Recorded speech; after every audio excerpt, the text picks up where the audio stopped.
It's been a few weeks since we put the lap siding on the storage space. We've got a messy day outside, so I thought, well, I'll just get started on these doors.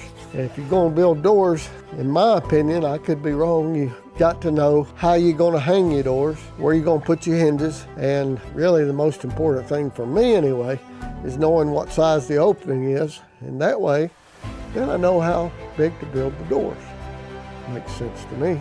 Let's just keep it simple. That's the way I see it anyway. We'll see how it goes.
I had to put two pieces up here at the top because my polycarbonate that I've got was not long enough, and they were scrap pieces, but it was not long enough to make it. So I doubled this up, and that's going to make it, or this may be the bottom. I don't know. Yeah, that's probably the bottom, but we make it work.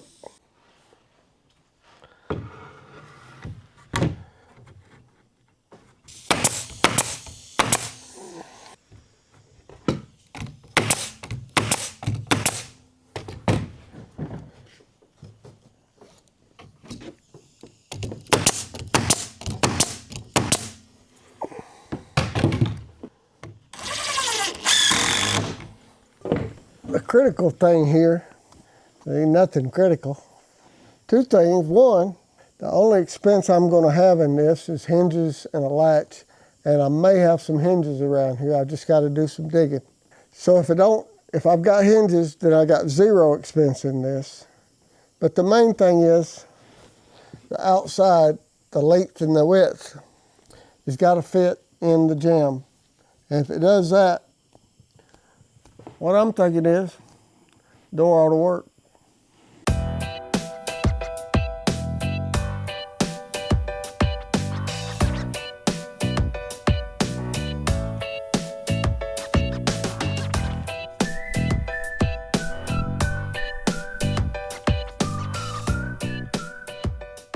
Thank you, Jesus, for the blood applied. Thank you, Jesus, you have washed me white.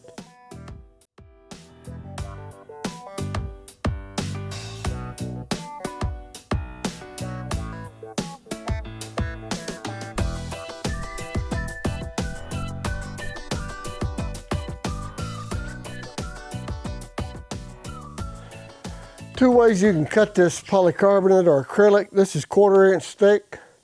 It's so different than plexiglass, if you're familiar with plexiglass. It's pretty tough stuff. What I like to do, let me just show you. Now you can cut it with a circular saw. You need something over a 24 tooth blade. Anything over that does good. And you need a lot of RPMs. I would not recommend it cutting this with a battery saw. It just doesn't turn fast enough. But you can go to the box store and there's a blade specifically designed for plexiglass. I'll just put one in and we'll take a look at it.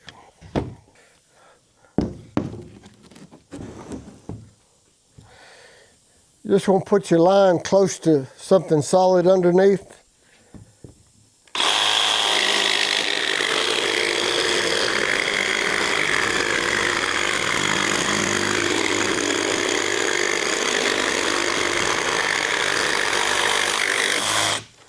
I'd rather use a jigsaw because the dust, if you will, that comes off of this, it gets so much electricity and goes everywhere and sticks on everything, and I don't know, it just seems like it's a little less of a mess with a jigsaw.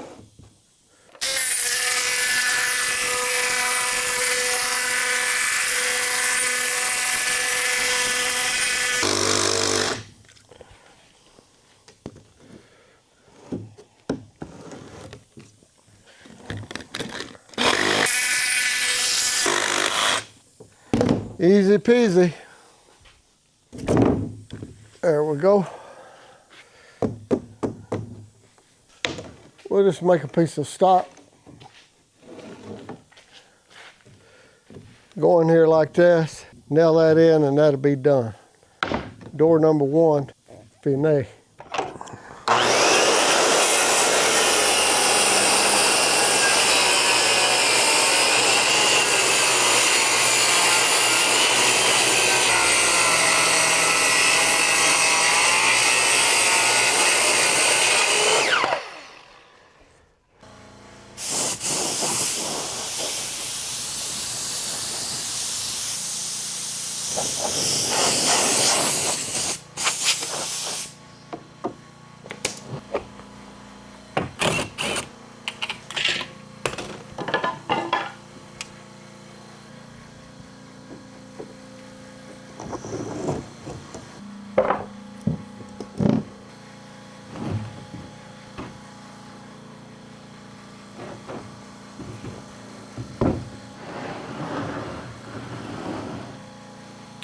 These doors are so tall because if that ever stops being a storage room, I wanted to be able to get the side by side in there.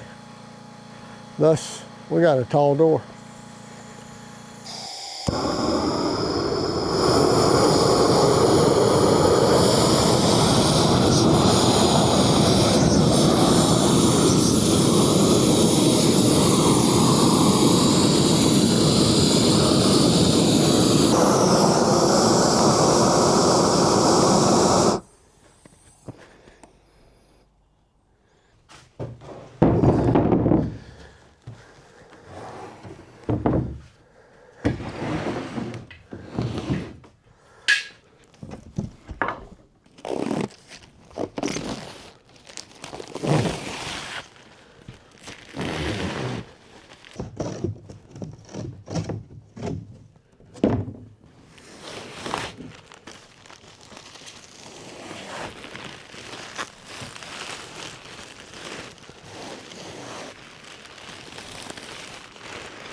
I believe that'll work. Now I'll get one more built, get some hinges. I think we'll be in tall cotton. These doors, they're under an overhang. They're not going to get wet very often at all. I probably will run a bead of caulk just around this polycarbonate or this acrylic, just so water doesn't get in there behind it and stand in there. Other than that, that's all I'm going to do to it. I believe that's going to last for as long as I need it to last. Now, let me address something right here.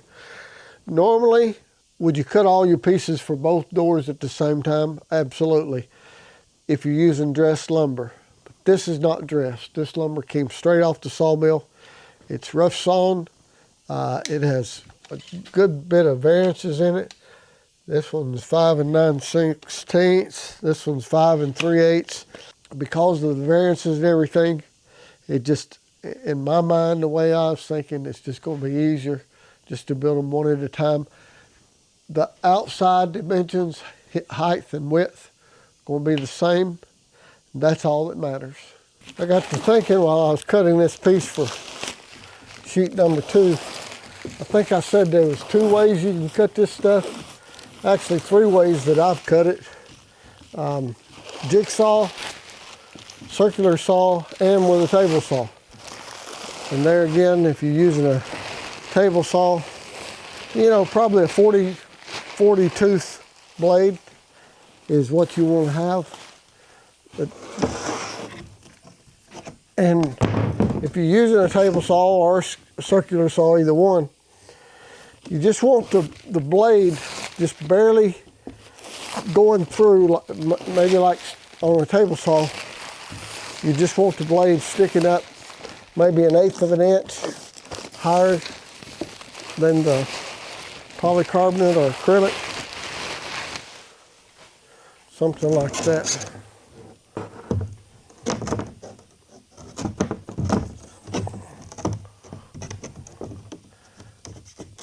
And like I say,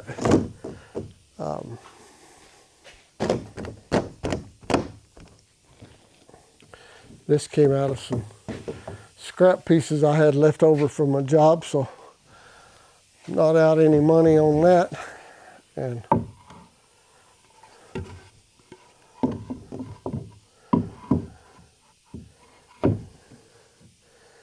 get this cross member in, this stop in, and this one is finished.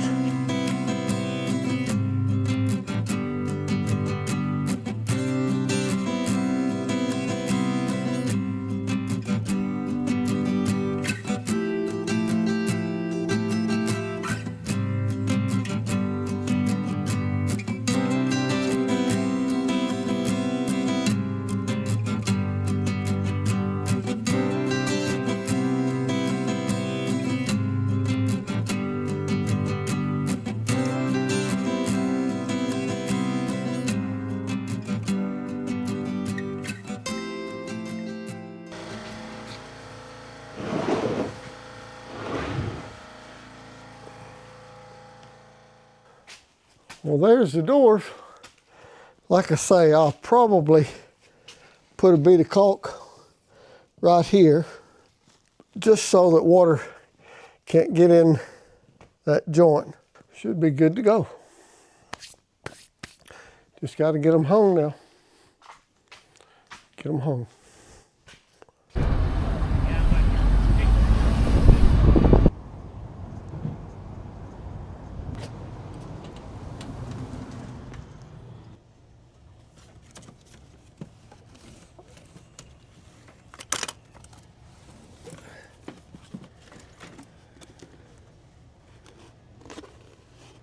I believe them will carry the weight.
Just to do a little bit of explaining about what I'm doing and how I do it. You're gonna do it your way anyway, but this is the way I'm doing this, and I seem to find it very useful. You probably noticed I put a block on here. That block is set back the thickness of the door. So when I set the door in here, and this is when you're setting a door by yourself, the door can't go back any farther. Same thing at the top, block there. Thickness of the door is revealed, so the door can't go back any farther. And then I've taken about a 3/16 shim, setting it on here, so when I set the door in place, screw up the hinges, and you close the door, it's not going to bind on the bottom, or that's the plan anyway. And because I know this is plumb, I could go ahead, I didn't have to plumb the door, and besides it's a barn, but just push up tight against the jamb, and this is all rough-sawn material, so you know it's going to have little margins here and little margins there. If you're smart, it does anyway, but anyhow, that's how I'm doing it. Pre-drilling all my holes. I'm using 1.25" galvanized roofing screws. They should never rust. They won't rust, but them foreign-made hinges probably will. But anyway, these screws, they'll be there. They'll hold.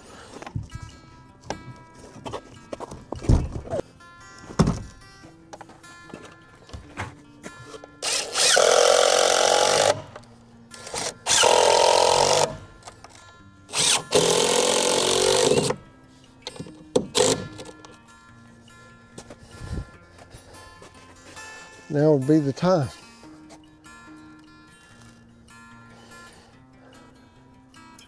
No trim necessary. I left plenty of space, so it definitely wouldn't bind. Got about 1/2 inch down there and 1/2 inch up there, and well, about a 1/2 inch right there, so something must be right.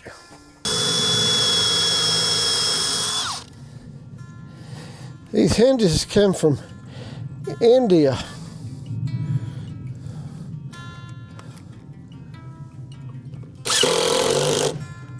Some company out of California.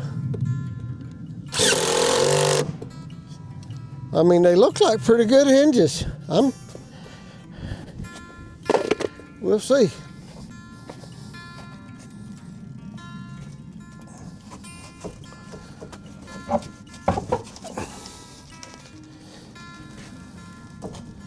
Till you get that shim out, they feel stuck. That's gonna work just fine as frog hair.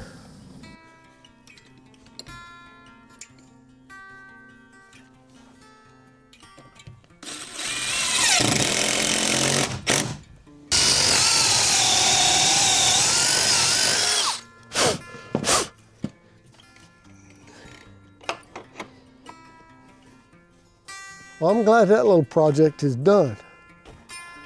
Got some doors on the storage shed. So just to finish things out, we got the astral here in the middle.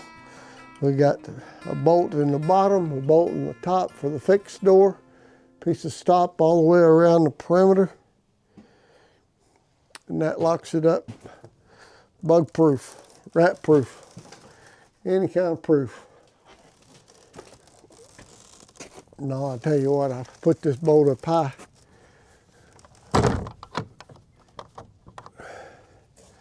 It just seems to, that'd be where it wants to close. It's a little bit cold for caulk. I think it's supposed to be above 40 degrees to caulk, so I'll have to wait on that. But like I said, I'm gonna caulk that perimeter. See, we got this end done. On to the next project.